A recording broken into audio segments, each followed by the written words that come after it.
Today's show is brought to you by a former guest, Helix TCS, one of the largest publicly traded non-plant touching cannabis companies in the world, trading on the OTC under ticker symbol HLIX.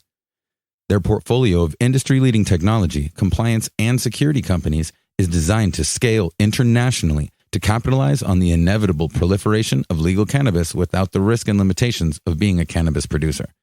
Record Q2 earnings, driven by their market share leading seed-to-sale tracking software, has positioned Helix TCS as one of the most exciting ancillary companies in the cannabis industry.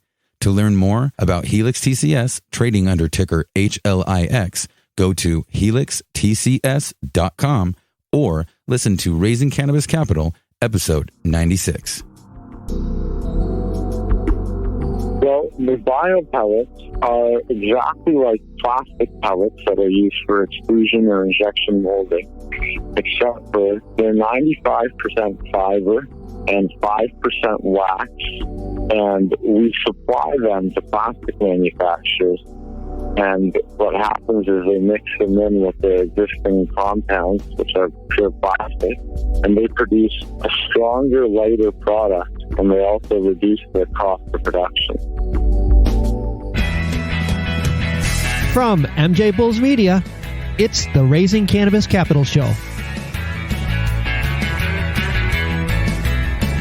I'm Dan Humiston, and on today's show, how this Canadian company has created technology that both ends the useless waste of excess hemp biomass and reduces plastic.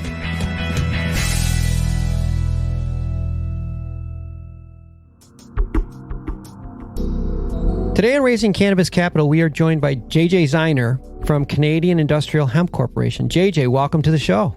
Thank you, Dan. Thank you for having me.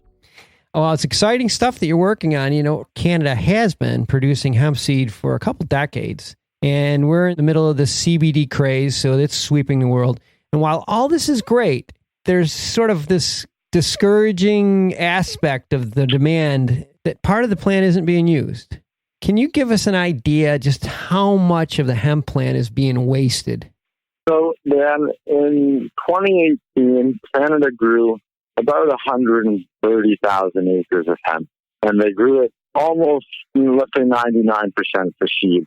And they probably produced about 260,000 tons of wasted stock, and most of that stock would have been probably burned. Wow. So 250,000 tons of hemp plant was essentially burned in 2018.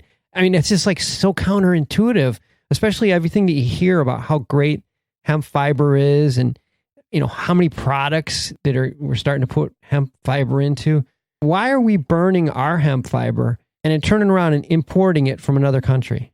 Well, Dan, it has to do with mostly the cost of labor. The techniques that are being used for the cortication, very labor intensive. And part of the reason for that is that the cortication has been illegal in the United States for an extremely long time. And the United States is where the economies of scale and the drive for innovation exist, whereby the hemp fiber production process could be improved. But that hasn't happened yet because it hasn't been legal in the United States. Oh, I see. So it really comes down to it's just too expensive to do it. But that's kind of where you guys come in. Patented, exactly. Yeah, you developed a patented technology that you can apply to hemp fiber production in North America and make it profitable. Tell us how that works.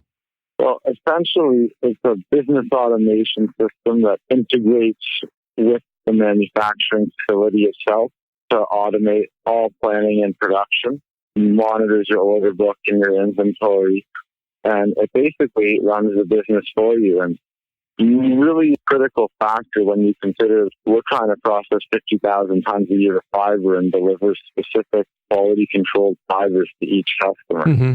Yeah, I mean, the fiber is just part of the process. I read on your website, I think that you're also using the waste to create bio pellets, and you actually got some funding for this from the Canadian Agriculture Partnership. What's a bio pellet? Well, the bio pellets are exactly like plastic pellets that are used for extrusion or injection molding, except for they're 95% fiber and 5% wax, and we supply them to plastic manufacturers. And what happens is they mix them in with their existing compounds, which are pure plastic, and they produce a stronger, lighter product, and they also reduce their cost of production. Wow.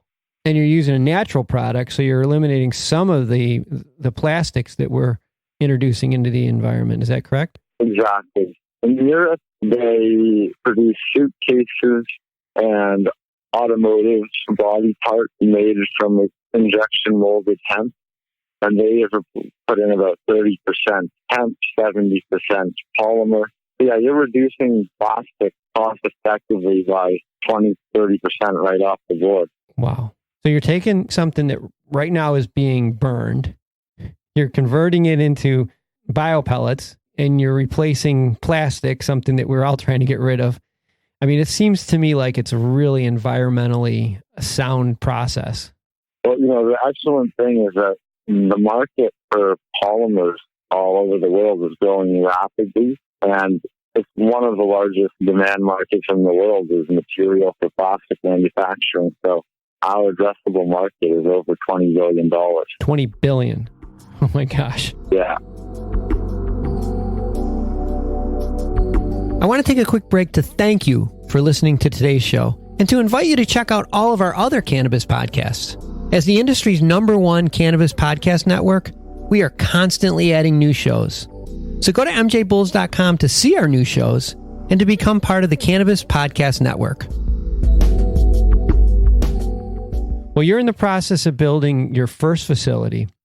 And once it's built and becomes profitable, you're going to kind of use that as a proof of concept. But your big plan is to build a network of hemp processing facilities across North America. How far along are you in this process? Well, we're looking currently for strategic partners in the USA and Canada who are large manufacturers of plastic products who are interested in joining forces to work with us to reduce plastic consumption in a cost-effective manner. Mm-hmm. And we're looking for partners specifically that are interested in providing funding for the facility so that we can move forward. Okay, so there's an opportunity for investors right now to participate in this project. That's right. Okay.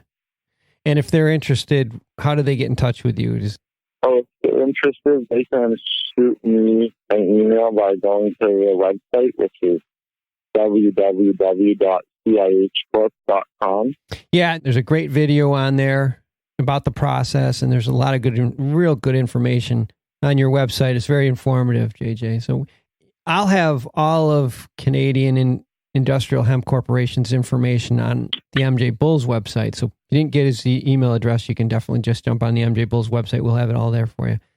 JJ, this is really exciting stuff. I wish we had more time to dig into this. Maybe you can be back on the show on another day. Absolutely. It was a pleasure. Thank you for having me. No, it's my pleasure. Good luck with this. Thanks for listening to Raising Cannabis Capital.